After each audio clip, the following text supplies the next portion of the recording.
Ce mardi, au petit matin, des équipes étaient à pied d'œuvre à Rabastens pour éliminer les larves et moustiques adultes dans un quartier de cette commune du Tarn.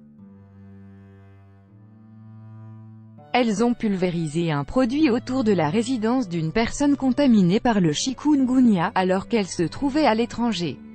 Cette démoustication aura aussi lieu en fin de semaine à Balma, à l'est de Toulouse. Cette fois-ci, les autorités sanitaires ont été contactées par un laboratoire qui leur a signalé la suspicion d'un cas de dengue. Il s'est confirmé après analyse.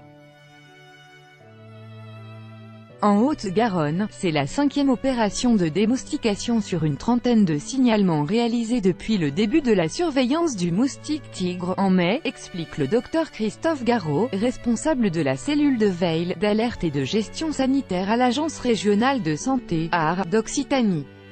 Le traitement est alors réalisé dans un périmètre de 150 mètres, le rayon d'action des moustiques tigres.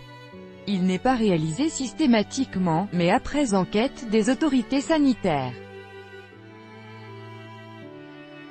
15 démoustications préventives en Occitanie. Lorsque nous sommes alertés, nous réalisons une évaluation du cas, pour savoir s'il est avéré et s'il est toujours en phase virémique, présence du virus dans le sang. Parallèlement, nous menons une enquête entomologique pour savoir s'il y a des moustiques tigres, vecteurs de la maladie, à proximité du lieu de résidence. Et en fonction de ces éléments, nous menons une opération, poursuit Christophe Garot, pour qui supprimer les points d'eau stagnantes reste l'une des meilleures méthodes pour éviter la prolifération des insectes. Sur la région, 140 déclarations de cas ont été faites depuis mai et 15 traitements ont été réalisés, majoritairement en Haute-Garonne, dans l'Hérault et sur le littoral.